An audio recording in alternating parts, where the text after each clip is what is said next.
నమస్కారం అండి. మనం ఇప్పుడు ఎద్దనపూడి సులోచనారాణి గారు రచించిన 'ప్రేమ' అనే కథను విందామా? ఎలా ఉందిరా పెళ్లి కూతురు? కొడుకు గదిలోకి రాగానే లలితమ్మ గారు ఆదుర్దాగా అడిగింది. ఆవిడ కళ్ళల్లో అనూహ్యమైన భయం కనిపిస్తోంది. ఎంత అణుచుకుందామన్నా మనసులో కలిగిన ఆత్రం కంఠంలో లీలగా బయటపడక మానలేదు. బాగాలేదమ్మా. రాజు సరాసరి డ్రెస్సింగ్ టేబుల్ దగ్గరికెళ్ళి టై విప్పుకుంటూ అన్నాడు. అద్దంలో వెనక నుంచి కనిపిస్తున్న ప్రతిబింబంలో తల్లి ముఖంలో ఆదుర్ద ఎగిరిపోవటం, కనుబొమ్మల మధ్య సన్నగా పడిన ముడి విడిపోయి ప్రసన్నం కావడం అతను గమనించకపోలేదు. ఏ పిల్ల రంగు తక్కువ? పచ్చటి పసిమి కాదు కానీ మంచి రంగే. మరి కనుముక్కు తీరు బాగాలేదా? పర్వాలేదు. చాలా లావుగా ఉందేమిటి, లేక మరీ సన్నగా పుల్లలా ఉందా? రెండూ కాదు, ఎత్తుకు తగిన బరువుతో సమానంగా ఉంది. ఆవిడ కళ్ళు మళ్ళీ అదోలా అయినాయి. కొడుకు వంక అనుమానంగా చూసింది. ఎందుకు నచ్చలేదు? ఈసారి ఆవిడ కంఠం అంత దృఢంగా లేదు. ఎందుకో నచ్చలేదమ్మా. నచ్చలేదని అక్కడే చెప్పి వచ్చేశాం. వచ్చి కుర్చీలో కూలబడి బూటు విప్పుకోవడం ప్రారంభించాడు. అలా ఉన్నావే? కొద్దిగా అలసటగా ఉంది. అమ్మా, ఒక కప్పు స్ట్రాంగ్ కాఫీ కావాలి. లలితమ్మ గారు లేచి వెళ్ళింది. రాజు ముఖంలో నుంచి అంతవరకు బలవంతాన అణుచుకున్న నిట్టూర్పు బయటకు వచ్చింది. ఆ అమ్మాయిని చూసి ఇంటికి వచ్చేస్తుంటే ఇలా గాఢంగా నిట్టూర్పు వదలాలనిపించటం ఇది 4వసారి. ఆవేదనను సూచించే ఆ నిట్టూర్పు పెళ్లి కూతుర్ని కాదన్నందుకు కాదు. నిజానికి అతను అసలు పెళ్లి కూతురు ఎలా ఉందో సరిగ్గా చూడనే లేదు. మాటి మాటికి నిమిషానికి 1000 సార్లు పెళ్లి కూతుర్ని తీసుకొచ్చి కూర్చోబెడుతున్న సుజాతే గుర్తుకొస్తోంది. గదిలోకి రాగానే యథాలాపంగా తలెత్తి తన వైపు చూసిన సుజాత ఉలిక్కిపడటం, వెంటనే పాలిపోయిన ముఖంతో గబగబా అక్కడి నుంచి వెళ్ళిపోయిన దృశ్యం చొరకత్తిలా సున్నితమైన అతని హృదయాన్ని నిర్దాక్షిణ్యంగా చీలుస్తోంది. తను చూడబోయే పెళ్లి కూతురు సుజాతకు తెలిసిన వాళ్ళని, అక్కడ సుజాత కూడా ఉంటుందని తనేమైనా కలగన్నాడా? సుజాత అక్కడ లేకపోయినా తను పెళ్లి కూతురు నచ్చలేదని చెప్పేవాడని సుజాతకి ఎలా తెలుస్తుంది? ఎవరు నచ్చజెప్తారు? సుజాత తప్ప మరి ఏ స్త్రీ తనకు అవసరం లేదని, కనీసం నీడ చూడటానికి కూడా ఇష్టపడడని, కేవలం తల్లిని తృప్తిపరచడానికని ఈ సంబంధం చూడటానికి వచ్చాడని ఏ దేవతలు సుజాత అర్థం చేసుకునేలా వివరిస్తారు? పెళ్లి చేసుకోవాలని లేదు సుజా. ఒకవేళ చేసుకుంటే నిన్ను తప్ప ఇంకెవ్వరినీ చేసుకోను, నా మాట నమ్ము అని ఆ రోజు ఆఖరిసారి విడిపోయే ముందు తను చేసిన వాగ్దానం ఇప్పటికీ మనసులో అలాగే చెక్కు చెదరకుండా ఉందని, అది సత్యం అని ఇప్పుడు చెప్పినా సుజాత నమ్మదు. ఆ రోజు ఆఖరిసారి ఇద్దరి మధ్య జరిగిన సంభాషణ కళ్ళ ముందు మెదిలింది. పెళ్లి చేసుకోనంటానికి కారణం ఏంటో చెప్పు? సుజాత సూటిగా అడిగింది. కారణం అంటూ ఏమీ లేదు, నాకు ఇష్టం లేదు అంతే ముభావంగా అన్నాడు రాజు. అంతకంటే ఇంకేం చెప్తాడు?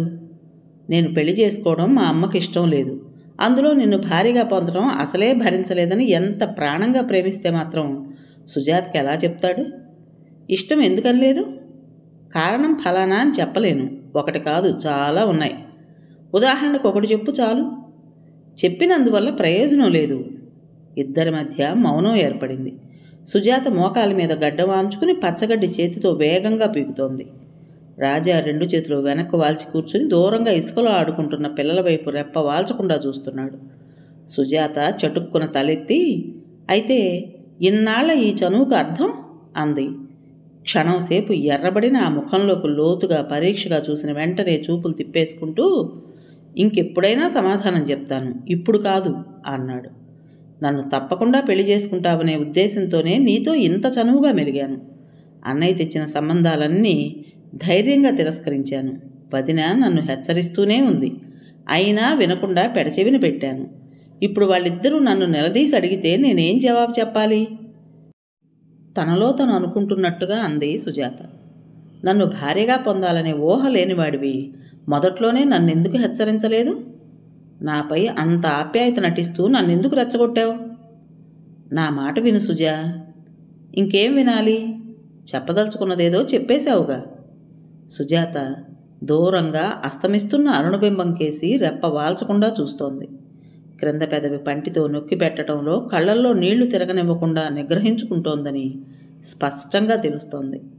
మనసులో కలిగిన విషాదం కళ్ళల్లోనూ, కోపం కనుబొమ్మల మధ్య తొంగి చూస్తున్నాయి. సుజా, రాజు చేయి జాచి దగ్గరగా లాక్కోబోయాడు. బలంగా విదిలించి కొట్టింది. ఈ తిరస్కారానికి కలిగిన కోపాన్ని రాజు నిగ్రహించుకున్నాడు. బ్రతిమలాడుతున్న ధోరణిలో, అన్నయ్యకి వదినికి ఏం చెప్పాలి అని నువ్వేమీ బాధపడిన అవసరం లేదు. నాకంటే అన్ని విధాలా యోగ్యుడైన మనిషిని నీకోసం నేనే వెతుకుతాను అన్నాడు. సుజాత చురుగ్గా తల తిప్పి అతని వైపు చూసింది. నిజం సుజా, నా మాట నమ్ము అన్నాడు. పాపం, ఏం త్యాగం! నవ్వులాట కాదు, నేనే ఆ సంగతి నీకు గుర్తు చేయాలనుకుంటున్నా. నువ్వు పెంకిగా మాట్లాడితే ప్రయోజనం లేదు, నన్ను అర్థం చేసుకో. అసలు మన పరిచయం ఎంతవరకు రానివ్వడం నాదే తప్పు. సుజాత దెబ్బతిన్నట్టు చూసింది. అదే నేను అడుగుతోంది. ఈ విషయం ఈరోజు నీకు కొత్తగా గుర్తు రావడానికి కారణం? రాజు సమాధానం చెప్పలేదు. కొద్దిసేపు అయిన తర్వాత, నాకిప్పుడు కొద్దిగా అర్థమవుతుందిలే అంది. ఏమిటన్నట్టు చూశాడు. మీ అమ్మ బ్రతికుండగా నీ పెళ్ళి కాదు. సుజా, నిజం చెబుతున్నా. ఈ అనుమానం నాకు మనసులో మొదటి నుంచి కొద్దిగా లేకపోలేదు, కానీ నీ మాటలు, నా పట్ల నువ్వు చూపే ఆప్యాయత చూసి ధైర్యం తెచ్చుకున్నాను. నువ్వు నన్ను చేసుకోనన్నావనే ఈర్ష్యతో కానీ, నిన్ను పొందలేకపోయాననే దిగులుతో కానీ అంటున్న మాటలు కావు. నీకు పెళ్ళైతే ఆవిడకు దూరం అవుతావేమోనని ఆవిడ భయం. పాపం, ఇంత మంచి వ్యక్తిత్వం గల నీ మీద నమ్మకం లేకపోవటం నీ దురదృష్టం. నోర్ముయ్ నవ్వుతూనే కసిరాడు. ఓ విధంగా ఆలోచిస్తే నా రాత బాగుండబట్టే నీ భార్యను కావడం లేదేమో. పోనీ అలాగే అనుకో. రెక్కపట్టుకుని దగ్గరకు లాక్కోబోయాడు. సుజాత కళ్ళల్లో ఎర్రజీరలు తొంగి చూశాయి. కోపం, నిర్లక్ష్యం ఉట్టిపడుతున్న కంఠంతో, పెళ్లి చేసుకోవడానికి ఇష్టం లేని ఆడపిల్లను ముట్టుకోవడానికి సిగ్గులేదు అంది. వెంటనే చేయి వదిలేసిన రాజు తెల్లబోయినట్టు చూశాడు. సుజాత లేచి బట్టలు దులుపుకుంటూ వెడతాను అంది. అతను మళ్ళీ సుజాత చేతిని అందుకుంటూ, వెళ్లే ముందు నా ఈ ఒక్క మాట విను. నిన్ను చేసుకోపోతే జీవితంలో నా పెళ్ళే జరగదు. ఇంకే స్త్రీ నాకు అవసరం లేదు. నువ్వు శారీరకంగా దూరమైనా మానసికంగా నా దగ్గరే ఉంటావు అన్నాడు. సుజాత క్షణంసేపు అతని కళ్ళల్లోకి దేన్నో వెతుకుతున్నట్టు చూసి మెల్లగా చేయి విడిపించుకుంటూ, నాకు శరీరం మనసు రెండూ ఒకటే రాజా. ఒకరి దగ్గర శరీరం, మరొకరి దగ్గర మనసు ఉంచుకునే మనిషిని కాను నేను. 2 పడవల్లో చెరో కాలు పెట్టడం నాకు చేత కాదు. వస్తాను అంది. రాజు చాలాసేపు అక్కడే కూర్చుండిపోయాడు. అతనికి కనీసం లేచి సుజాతను బస్ స్టాప్ వరకు పంపి రావాలన్న ధ్యాస కూడా లేదు. సుజాత వెళ్ళిపోయింది. జీవితంలో నుంచి శాశ్వతంగా నిష్క్రమించింది.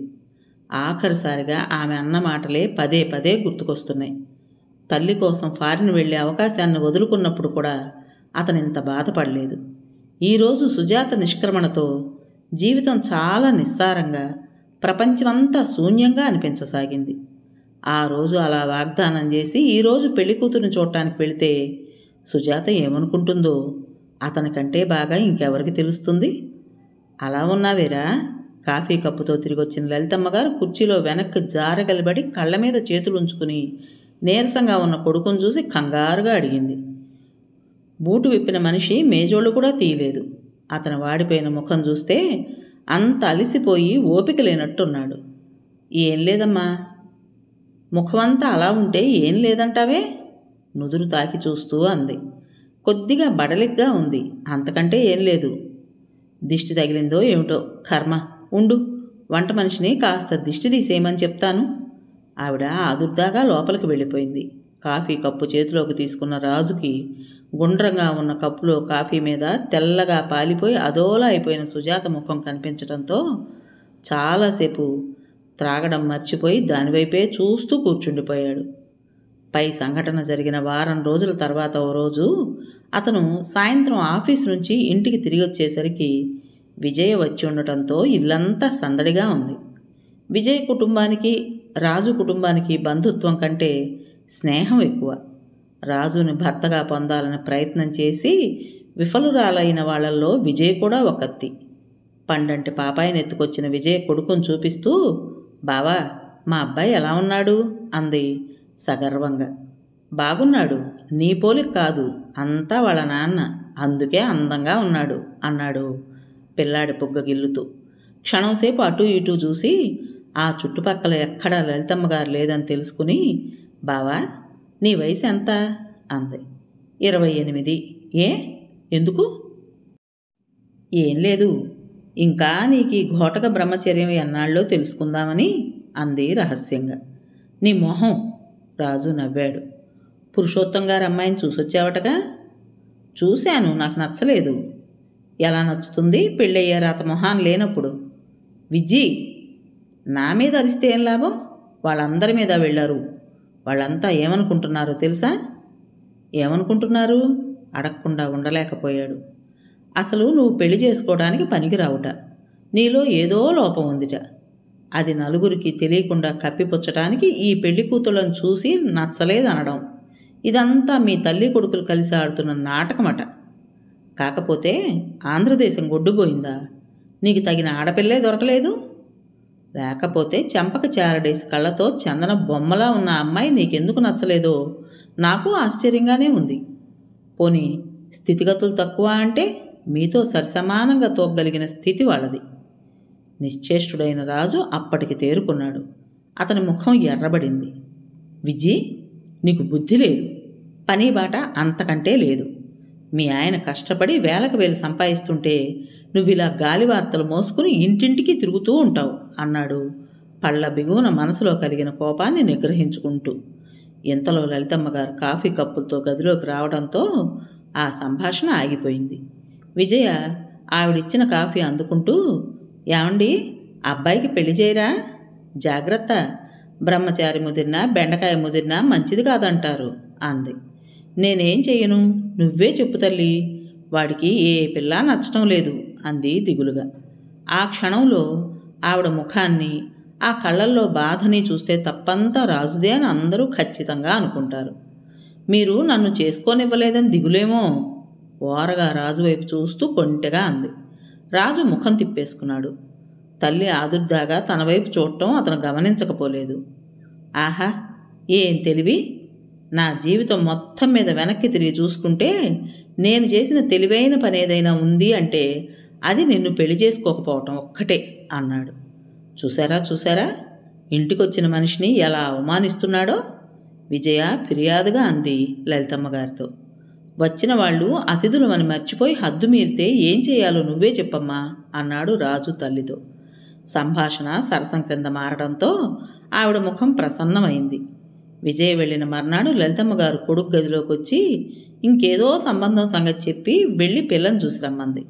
వద్దమ్మా, నేను వెళ్ళను అన్నాడు. ఎందుకని? నాకు ఇష్టం లేదు, నేను అసలు పెళ్లి చేసుకోను. అదేమిట్రా, ఎల్లకాలం ఇలాగే ఉండిపోతావా? ఆహా, ఎప్పటికీ ఇలాగే ఉండిపోతాను. నువ్వు పెళ్ళి అని వేధించావంటే నీకు కంటికి కనిపించకుండా పారిపోతాను అన్నాడు బెదిరిస్తున్న నవ్వుతో. ఆవిడేం సమాధానం చెప్పలేదు. ఏదో పని గుర్తుకొచ్చినట్టు అక్కడి నుంచి వెళ్ళిపోయింది. వెళ్లే ముందు ఆవిడ కళ్ళల్లో తళుక్కుమని మెరిసిన తృప్తి అతని దృష్టిని దాటిపోలేదు. చదువుతున్న పుస్తకం పక్కన పారేసి ఆలోచనలో పడిపోయాడు. నిజమే, సుజాతను చేసుకోలేనప్పుడు తనకిక పెళ్ళెందుకు? ఇప్పుడు కాకపోయినా తర్వాత సుజాత తనే స్వయంగా ఈ విషయం తెలుసుకుంటుంది. కానీ సుజాత దూరం అవుతోంది అంటే మనసంతా ఏదో దిగులు, బాధ, విసుగు ఇంకా ఎన్నింటితోనో నిండిపోతుంది. పుట్టి బుద్ధి తెలిసిన తర్వాత తల్లిని బాధ పెట్టే పని ఇంతవరకు ఎప్పుడూ చేయలేదు, ఇక ముందు చెయ్యడు కూడా. ఆవిడ ఇష్టం నెరవేర్చడానికి డాక్టర్ కావాలని కలలు కన్న మనిషి ఇంజనీర్ అయ్యాడు. యూనివర్సిటీ తరఫున స్కాలర్షిప్ ఇచ్చి ఫారిన్ పంపుతామంటే వద్దని తిరస్కరించాడు. ఆవిడ ఆదుర్దా పడుతుందని, మనశ్శాంతి లేకుండా చేసుకుంటుందని ఎంతో ప్రియమైన క్రికెట్ ఆట వదిలేసి బ్యాడ్మింటన్ అలవాటు చేసుకున్నాడు. ఎప్పుడు ఏ పని చేయబోయినా స్వవిషయానికి, ఉత్సాహానికి ముందు తల్లికి ఇష్టం ఉందా లేదా అని గుర్తుకొస్తుంది. ఆవిడ ఇష్టానుసారం నడిచినందుకు అతను ఎప్పుడూ బాధపడలేదు కూడా. పెళ్లి చేసుకుంటే భార్య గొడవలో పడిపోయి ఆవిడ ప్రేమకు దూరమైపోతానేమోనన్న ఆవిడ భయం రాజా గుర్తించకపోలేదు. అందుకే బలవంతంగా ఆవిడ తృప్తి కోసం సంబంధాలు చూడటానికి వెళ్ళినా నచ్చలేదని తిరిగి వచ్చేవాడు. ప్రతిసారి పిల్లని చూడటానికి వెళ్ళబోయే ముందు వెళ్ళొస్తానమ్మా అని చెప్పడానికి తల్లి దగ్గరకు వచ్చినప్పుడు క్షణంసేపు ఇద్దరి చూపులు కలుసుకునేవి. ఆవిడ చూపుల్లో లీలగా కనిపిస్తున్న భయం, ప్రియాతి ప్రియమైన వస్తువునేదో దూరం చేసుకుంటున్న ఆవేదన అతన్ని విచలితుణ్ణి చేసేవి. ఆ చూపు దారంలా మారి అతని హృదయం చుట్టూ బిగుసుకుని అర్థంగాని బాధతో విలవిల్లాడేటట్టు చేసేది. ఇంటికి తిరిగి వచ్చి రాగానే పిల్ల నచ్చలేదు అని చెప్పినప్పుడు మళ్ళీ ఆవిడ కళ్ళల్లో కనిపించే సంతృప్తి చూసే వరకు అతనికి మనశ్శాంతి అనిపించేది కాదు. ఒక్క సుజాత విషయంలోనే అతను తల్లిని మర్చిపోయాడు. ఈమె మరపు ఎక్కడ ఎలా వచ్చింది ఎంత ఆలోచించుకున్నా అతనికి అర్థం కావడం లేదు. తల్లి ఇష్టాయిష్టాలతో ప్రసక్తి లేకుండా సుజాతతో చనువు పెంచుకున్నాడు. పెళ్లి చేసుకునే ఉద్దేశం లేనప్పుడు నన్నెందుకు మొదట్లోనే వారించలేదు? పైనుంచి ఆత్మీయత నటించి నన్నెందుకు రెచ్చగొట్టావు? తీక్షణంగా ఉన్న ఆ మాటలు గుర్తొచ్చినప్పుడల్లా వాడి సోలాల్లా హృదయాలని తూట్లు తూట్లు పొడుస్తున్నాయి. ఆత్మీయతను నటించాడా? సుజాత ఏమనుకుంటోంది? ఆడపిల్లల జీవితాలతో ఆడుకుని నిర్లక్ష్యంగా నవ్వి వెళ్ళిపోయే అధమాధముడు అనుకుంటోందా? అనుకోకుండా ఎలా ఉంటుంది? పొరపాటంతా పూర్తిగా తనదే. అమాయకంగా తనను నమ్మిన సుజాతకు అన్యాయం చేశానేమో, ఆమె హృదయాన్ని గాయపరిచానేమో అన్న వ్యధ అతన్ని కాల్చేస్తోంది. భగవాన్, తల్లిదండ్రులకి ఏకైక సంతానంగా జన్మించటం కంటే ఘోరమైన పాపం ఇంకొకటి లేదేమో. అందులో చిన్న వయసులోనే భర్తను పోగొట్టుకుని అతని అనురాగానికి, అల్పమైన ఆ దాంపత్య జీవితానికి ప్రతిరూపమైన పసిపాపం చూసుకుంటూ అదే జీవనజ్యోతిగా బ్రతికే తన తల్లిలాంటి వ్యక్తుల విషయం చెప్పనవసరం లేదు. ఒక్క మాటలో చెప్పాలంటే ఆవిడ ఊపిరి తను, ఆవిడ కళ్ళ వెలుగు తన జీవితం, ఆవిడ ఆశలు, ఉత్సాహం, బ్రతుకు మీద తీపి అన్నీ తన మీద కేంద్రీకరించబడినాయి. ఎన్నోసార్లు, రాజు, నీకోసం కాకపోతే నాకు ఈ బ్రతికెందుకురా, ఏనాడో ఏ విషమో మృంగి అంతం చేసుకోలేకపోయేదన్నా అన్న తల్లి మాటలు ఒంటి మీద స్పృహ ఉండగా మర్చిపోతాడా తను? మర్చిపోడు. అంతేకాదు, అది ఎంత చిన్న విషయమైనా సరే ఆవిడ మనసు నొప్పించలేడు కూడా. 25 ఏళ్లు పైబడిన 10 ఏళ్ల పిల్లవాడిని చూసినట్లు ఆవిడ చూపించే ఆప్యాయత, ఆ మమత అతనికెప్పుడూ ఆహ్లాదంగానే ఉంటుంది. ఇదంతా సుజాత అర్థం చేసుకుని క్షమించలేకపోవటం ఎంత దురదృష్టం.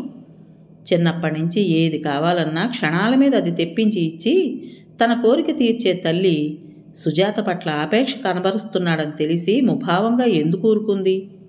ఊరుకోకుండా ఆ ప్రసంగం వచ్చినప్పుడు, నాకు ఇష్టం లేదురా అమ్మాయి, మంకుపట్టు ఎక్కువలా ఉంది, ఇక నీ ఇష్టం, నువ్వు కావాలని కోరి ఇంటికి తీసుకొస్తే తప్పనిసరిగా ఆహ్వానించడం తప్ప నాకు ఇంకో గత్యంతరం లేదు, నువ్వు ఆలోచించుకుని నీ ఇష్ట ప్రకారం చేసుకో అంది. అంత ఖచ్చితంగా, అంత సూటిగా అయిష్టాన్ని సూచించిన తర్వాత ఇక చేసేది మాత్రం ఏముంది? అందుకే అతను ధైర్యం చేయలేకపోయాడు. మొన్న పురుషోత్తం గారు అమ్మాయిని చూసొచ్చిన తర్వాత ఒక్కసారి సుజాతను ఒంటరిగా కలుసుకుని ఇదంతా వివరంగా చెప్పాలని అతని మనసు ఆరాటపడసాగింది. కానీ అతను ఎంత ప్రయత్నించినా సుజాత కనిపించలేదు. పరీక్షగా చూస్తే కావాలని తప్పించుకున్నట్లు అర్థమైంది. ఇక చేసేది లేక ఊరుకున్నాడు. దాదాపు నెల రోజుల తర్వాత రాజు ఆఫీస్ స్నేహితులతో కలిసి రవీంద్ర భారతిలో డ్యాన్స్ ప్రోగ్రాం చూడటానికి వెళ్ళాడు. వాళ్ళు వెళ్ళేసరికే చాలా ఆలస్యమైంది. ప్రదర్శన ప్రారంభమైంది. ఎలాగో చీకట్లో తడుముకుంటూ కూర్చున్నారు. మధ్యలో ఇంటర్వెల్ అయ్యి కర్టెన్ పడి లైట్లు వెలిగినప్పుడు యథాలాపంగా అటూ ఇటూ చూస్తున్న అతను తనకి 2 వరుసల ముందున్న కుర్చీలో కుడివైపుగా సుజాత కూర్చుని ఉండడం చూశాడు. సుజాత ప్రక్కన తెల్లగా పొట్టిగా ఉన్న ఒకతను కూర్చుని ఆపకుండా మాట్లాడుతున్నాడు. సుజాత ఆసక్తిగా వింటోంది. రాజుకెందుకో అక్కడెక్కడా గాలి లేనట్టు, ఊపిరి ఆడనట్టుగా అనిపించింది. మిగతా ప్రోగ్రాం అయ్యే వరకు కూర్చోవడానికి అతను చాలా ఓపిక పట్టాల్సి వచ్చింది. ప్రోగ్రాం అయిపోగానే అందరూ గుంపులు గుంపులుగా వెడుతున్నారు, సందడిగా మాట్లాడుకుంటున్నారు. ఇప్పుడే ఒక్క నిమిషంలో వస్తా అని స్నేహితులకు చెప్పి ఎలాగో జనంలోంచి తోసుకుని దగ్గరగా వెళ్ళి సుజా అని పిలిచాడు. ఉలిక్కి పడ్డట్టు తిరిగి చూసిన సుజాత నిర్లక్ష్యంగా హలో అని చెప్పి వెళ్ళిపోయింది. ఆ వరుస చూస్తే ముఖపరిచయం ఉన్న మనిషిని మాట వరుసగా పలకరించినట్టుంది. రాజుకి కోపంతో దవడలు బిగుసుకున్నాయి. మధ్య అడ్డుగా వచ్చిన పెద్ద గుంపు వల్ల చేసేదేమి లేక అక్కడే నిలబడిపోయాడు. అలా ఒకసారి కాదు, వెంట 2-3 సార్లు వరుసగా కనిపించింది. నీడలా తెల్లగా పొట్టిగా ఉన్న అతను వెంటే ఉన్నాడు. ఎక్కడో చూసినట్టు అనిపించిన అతను రాజుకి ఇప్పుడు బాగా గుర్తుకొచ్చాడు. తన స్నేహితుడు కమలాకరం చెల్లెలకి సంబంధం చూసి నిశ్చయించే ముందు రాజు, కమలాకరం ఇద్దరూ కలిసి అతన్ని గురించి వాకపు చేసి ప్రవర్తన మంచిది కాదని తెలిసి విరమించుకున్నారు. అతను సుజాతకి ఎలా తటస్థపడ్డాడో ఆ భగవంతుడికే తెలియాలి. పరిచయం పెంచుకోవటం మంచిది కాదని సుజాతని హెచ్చరించాలన్న ఆదుర్ద అతన్ని ఒక్క క్షణం నిలవనీయడం లేదు. రాత్రిళ్ళు నిద్ర అనేది పోనివ్వడం లేదు. ఓ రోజు కోటి దగ్గర పువ్వులు కొంటూ కనిపించింది. వెంట అతను కూడా ఉన్నాడు. రాజు కారు ఆపి రోడ్డు క్రాస్ చేసి వచ్చే లోపలే వాళ్ళు బస్ ఎక్కి వెళ్ళిపోయారు. రెండోసారి బట్టల షాపులో కనిపించారు కానీ వెంట తల్లి ఉండడం వల్ల వెళ్ళలేకపోయాడు. మూడోసారి తాజ్మహల్ హోటల్లో ఐస్ క్రీమ్ తింటూ కనిపించింది. ప్రతిసారి ఇలా కనిపించి అలా మెరిసి మాయమవుతుంది. సుజాతని తను పెళ్లి చేసుకోలేకపోవచ్చు కానీ ఈ ప్రపంచంలో ఆమె క్షేమాన్ని తనకంటే ఎక్కువ ఎవరు కాంక్షిస్తారు? ఆ అధికారంతోనే ఎలాగైనా సుజాతను కలుసుకుని మందలించాలని నిశ్చయించుకున్నాడు. చివరికి ఓ రోజు అతను సికింద్రాబాద్ ఆఫీస్ పని మీద వెళ్ళి తిరిగి వస్తున్నాడు. అనుకున్న దానికంటే చాలా ఆలస్యం కావడంతో చీకటి పడింది. అలసిపోయి తిరిగి వస్తున్న అతనికి ట్యాంక్ బండి మీద నుంచి వస్తుంటే చల్లటి గాలి శరీరాన్ని తాకి హాయిగా అనిపించడంతో నిదానంగా డ్రైవ్ చేయసాగాడు. ఉన్నట్టుండి హఠాత్తుగా అతని చూపులు ఓ చోట ఆగిపోయినాయి. అతని చూపులు అయస్కాంతంలా తన వైపు లాక్కుని ఆకట్టుకునేది ఈ ప్రపంచంలో ఒకే ఒక వ్యక్తి. ఆ వ్యక్తి ఇటువైపు తిరిగి ఏ భంగిమలో నిలబడినా ఎంతమందిలో ఉన్నా ఇట్టే గుర్తుపట్టగలడు. కారు ఆపి దిగి సరాసరి దగ్గరకొచ్చాడు. పిలిస్తే వెనక్కి తిరిగి వెళ్ళిపోతుందేమోనని భయం. వాళ్ళిద్దరూ అటువైపు తిరిగి నిలబడి నీళ్లలోకి చూస్తున్నారు. రాజు వెనకగా వెళ్ళి భుజం మీద చేయి వేసి గట్టిగా పట్టుకున్నాడు. కెవ్వు మనపోయిన సుజాత వెనక్కి తిరిగి ఆగిపోయి కళ్ళు పెద్ద పెద్దవి చేసుకుని చూడసాగింది. నీతో మాట్లాడాలి, నాతో రా అన్నాడు. నీతో నాకేం మాటలున్నాయి? భుజం మీద ఉన్న చేతిని బలంగా విదిలించి కొట్టింది. ప్రక్కనున్న అతను తెల్లబోయి చూస్తున్నాడు. సుజా! రాజు కంఠంలోనే కాదు కళ్ళల్లో కూడా కోపం తొంగి చూసింది. ఎవరు సుజాత ఇతను? పక్కనున్న అతను అయోమయంగా అడిగాడు. ఎవరో మతి చెడిన మనిషి నిర్లక్ష్యంగా అని అతని వైపు తిరిగింది. రాజు సుజాత భుజం పట్టుకుని తన వైపు గుంజి, ఏది ఆ మాట నా వైపు చూశాను అన్నాడు. సుజాత మాటల కోసం పెనుగులాడుతుంది. కళ్ళు రోషంతో మెరుస్తున్నాయి. నువ్వు నాతో వచ్చి తీరాలి. రెక్క పట్టుకొని గబగబా కారు వైపు లాక్కెళ్ళాడు. రఘు వెనక్కి చూస్తూ నిస్సహాయంగా పిలిచింది. ఏమిటిది? ఇదేమన్యాయం? రఘు వచ్చి సుజాత చేయి పట్టుకున్నాడు. ఏ మిస్టర్, నేనెవరో నీకు తెలియకపోయినా నీ పుట్టు పూర్వోత్తరాలు నాకు తెలుసు. వదులు చెయ్యి. రాజు ఒక్క ఊపులో అతని చేతిలోంచి సుజాతను లాగి అతని ఛాతీ మీద చెయ్యి ఆనించి వెనక్కి తోశాడు. వెనక్కి పడబోయిన అతను ఎలాగో నిగ్రహించుకుని ఆగి చూశాడు. అప్పటికే రాజు సుజాతను తీసుకెళ్లి కారులో కోలేయడం, కారు స్టార్ట్ కావడం జరిగింది. సుజా, నీతో మాట్లాడాలి డ్రైవ్ చేస్తూ అన్నాడు. మాట్లాడాల్సిన అవసరం నీకుందేమో కానీ వినాల్సిన అవసరం నాకు లేదు. కారులో కూర్చున్న తర్వాత కూడా రాజు సుజాత చేతిని వదలలేదు. తనే వదిలించుకుని నిటారుగా కూర్చుంది. అతను మంచివాడు కాదు తెలుసా? చాలా మంచివాడు. అన్నింటికంటే ముఖ్యంగా నన్ను ప్రాణంలా చూస్తాడు. రాజు చేతులు స్టీరింగ్ మీద బిగుసుకున్నాయి. ఆ మాట అంటున్నప్పుడు సుజాతను చూడాలనిపించింది కానీ రోడ్డు రద్దీగా ఉండడం వల్ల తల తిప్పడానికి వీలు లేకపోయింది. మీ ఇద్దరికీ పరిచయం ఎన్నాళ్ళ నుంచి? ఇదివరకు ముఖపరిచయం ఉంది, ఇప్పుడు ప్రాణస్నేహంగా మారింది. అతనికి నువ్వెన్నో దానివో తెలుసా? తెలుసు. తెలిసే అలా కలిసి తిరుగుతున్నావా? అతన్ని మార్చగలననే నమ్మకం నాకుంది. ఎవరిని? అమరుగా అన్నా. స్టాప్ అని ఎర్రలైటు వెలగడంతో కారు ఆపి పూర్తిగా సుజాత వైపు తిరిగాడు. నా కాబోయే భర్తను గురించి నువ్వు అలా మాట్లాడటం మర్యాద కాదు. ఏమిటి? రాజు ముఖంలో విషాదం, కోపం ముప్పిరిగొన్నాయి. సుజాత మాట్లాడలేదు. ఆ మాట అనడానికి నీకు సిగ్గెలా లేదు అన్నాడు. నువ్వు తిరస్కరించిన రోజునే నా సిగ్గు గంగలో కలిపాను. రోషంగా వచ్చింది జవాబు. రెడ్ లైట్ పోయి యారో మార్కు వెలిగింది. కానీ రాజు అది గమనించే స్థితిలో లేడు. తన వెనక 15-20 కార్లు వరుసగా నిలబడ్డాయన్నా ఆ సంగతే అతనికి గుర్తులేదు. నిజంగా అతన్ని చేసుకోవాలనే నిశ్చయించుకున్నావా? అన్నయ్యకి అతను నచ్చాడు. నేనడిగేది నీ సంగతి. నీకు చెప్పాల్సిన అవసరం నాకు లేదు. సుజా, ముందు నిలబడిన పొడగాటి కారు ఎంతకు కదలకపోవడంతో వెనక కార్లు బొయ్యి బొయ్యమంటూ ఏకకంఠంతో వచ్చాయి. ట్రాఫిక్ పోలీసు విజిల్ వేసుకుంటూ పరిగెత్తుకొచ్చాడు. సారీ, నోర్మీ అన్నంత తీవ్రంగా అని రాజు కారు స్టార్ట్ చేశాడు. నేనింటికి వెళ్ళాలి, ఇటు అంది సుజాత. ఇప్పుడు కాదు. రాజు కారు సరాసరి తీసుకొచ్చి ఇద్దరూ ఇదివరకు ఎప్పుడూ కూర్చునే చోట ఆపాడు. సుజాత కారులోంచి దిగలేదు. దిగమని అతను కోరలేదు. దట్టంగా శాఖలున్న చెట్టు క్రింద కావటం వల్ల చిక్కటి నీడలు అలుముకుని చీకటిగా ఉంది. దూరంగా అక్కడక్కడ మనుషులు తిరుగుతున్నారు. కొద్దిసేపు అయిన తర్వాత రాజు, సుజా, నన్ను చంపకు, నిజం చెప్పు. నువ్వు మనస్ఫూర్తిగా అతన్ని చేసుకోవడానికి ఇష్టపడ్డావా అన్నాడు.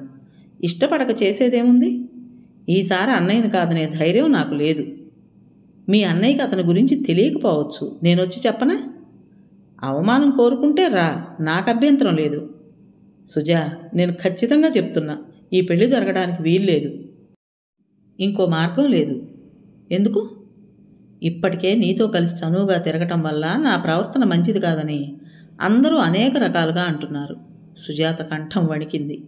రాజు ఆప్యాయంగా చేయి జాచి సుజాత చేతిని తన చేతిలోకి తీసుకున్నాడు. రఘు ఎలాంటి వాడైనా కానీ ఇది మాత్రం పట్టించుకోడు, అది నాకు తెలుసు.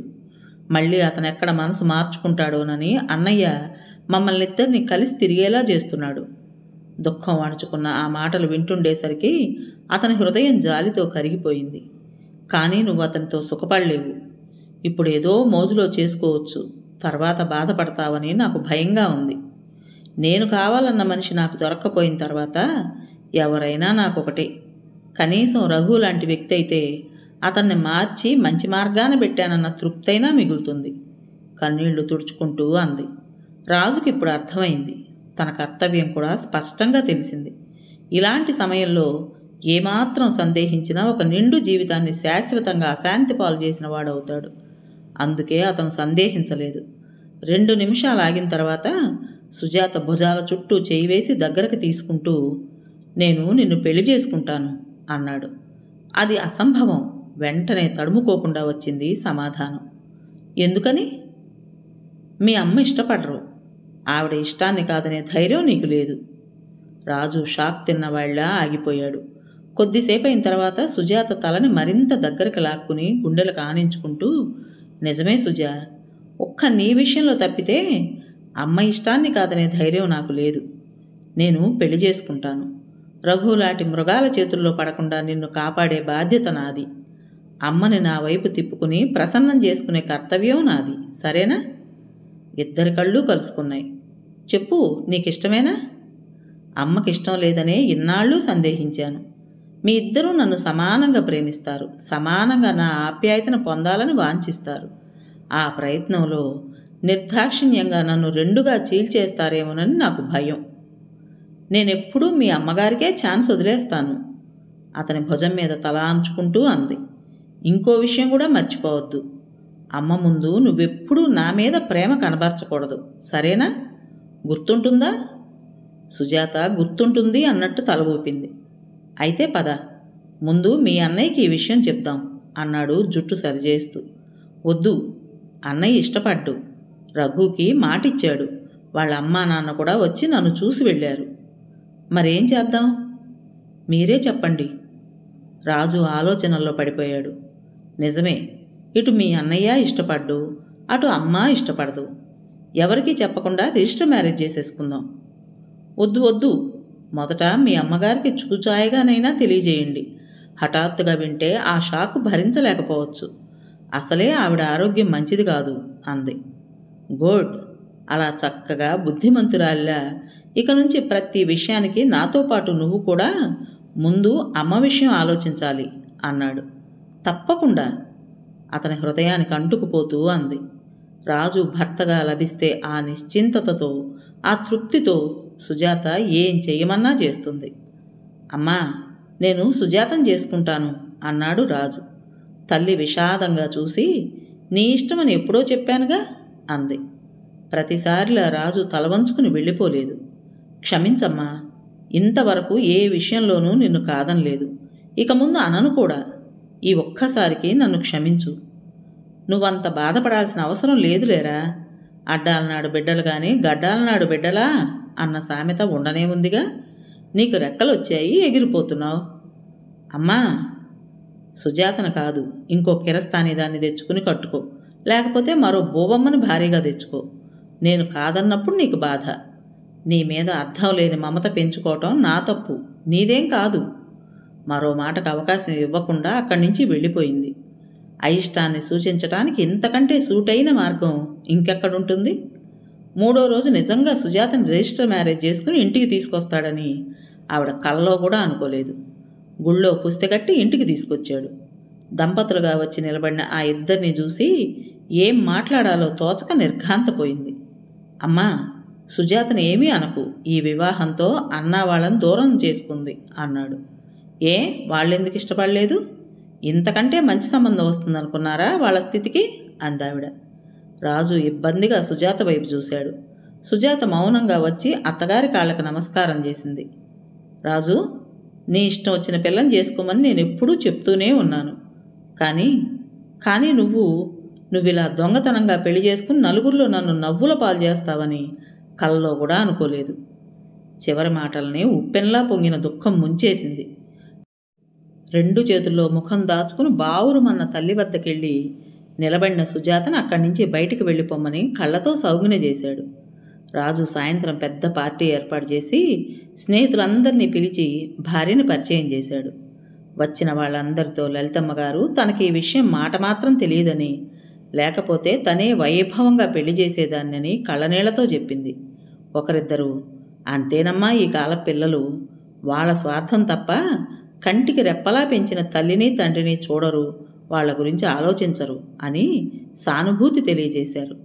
దైన్యంగా కూర్చున్న లలితమ్మ గారి ముఖం చూసేసరికి అందరి హృదయాలు జాలితో కరిగిపోయినాయి. వచ్చిన వాళ్ళందరి దగ్గర సానుభూతి పుష్కలంగా లభించింది. విజయ మాత్రం ఎవ్వరూ చూడకుండా సుజాతతో రహస్యంగా, నీ ధైర్యానికి మెచ్చుకోవాలి సుమా, కానీ జాగ్రత్త, పైన బావ నీకు స్వర్గం చూపించి జీవితం అద్భుతం అనిపించేలా చేస్తే క్రింద అత్తయ్య నరకం చూపించి ఇదేం దౌర్భాగ్యం అనిపించేటట్టు చేస్తుంది. ఈ రెండింటిని సమన్వయపరుచుకుంటూ ఈ కాపురం చేయాలంటే చాలా ఓపిక పట్టుదల కావాలి అంది. సుజాతకెందుకో మొదటి చూపులోనే విజయ్ అంటే ఇష్టం ఏర్పడింది. పార్టీ జరుగుతున్నంతసేపు రాజు చిన్నప్పటి నుంచి ఎలా పెరిగాడో విజయ్ నోటి ద్వారా వివరంగా వింది. ప్రేయసీ ప్రియులు భార్యాభర్తలయ్యారు. మొదటి రోజు 100 ఏళ్లు గడపబోయే దాంపత్య జీవితానికి నాంది ప్రస్తావనగా కన్న కలలను రూపొందించుకుంటూ ఏకాంతంగా గడపాల్సిన అద్భుతమైన సమయం. తొలి వలపులో మాధుర్యాన్ని చవి చూపించే తీయటి క్షణాలు. కానీ తల్లికి గుండెదడ రావడం వల్ల రాజు క్రిందే ఉండిపోవాల్సి వచ్చింది. సుజాత కూడా ఉండబోతే వద్దని వారించి ఆవిడ బయటికి పంపేసింది. ఒంటరిగా గదిలో నిలబడిపోయిన సుజాతకి ఈ ఇల్లు, ఈ నిశ్శబ్దం, ఈ తల్లి కొడుకుల్ని చూస్తుంటే రాజుని పెళ్లి చేసుకోవడం ఎంతవరకు సమంజసం అనిపించసాగింది. కథ పేరు ప్రేమ. రచించిన వారు ఎద్దనపూడి సులోచనారాణి గారు. ఈ కథలోని మొదటి భాగం ఇంతటితో పూర్తయింది. విన్నారు కదండి. మరి ఈ కథ మీకు నచ్చిందా? నచ్చినట్టయితే లైక్ చేసి మరో 4గురికి షేర్ చేయండి. అలాగే ఈ కథ పైన మీ విలువైన అభిప్రాయాన్ని కామెంట్ బాక్స్లో తప్పకుండా తెలియజేస్తారు కదా. మరి ఇంత మంచి కథను మనకు అందించిన రైటర్ గారికి మనందరి తరపున మనస్ఫూర్తిగా ధన్యవాదాలు తెలుపుకుంటూ, ఇటువంటి మంచి మంచి కథల కోసం కొత్త వాళ్ళు మన ఛానల్ని తప్పకుండా సబ్స్క్రైబ్ చేసుకోండి. రేపు మరో మంచి కథతో మీ ముందుకు వస్తాను. అప్పటి వరకు ఉంటానండి.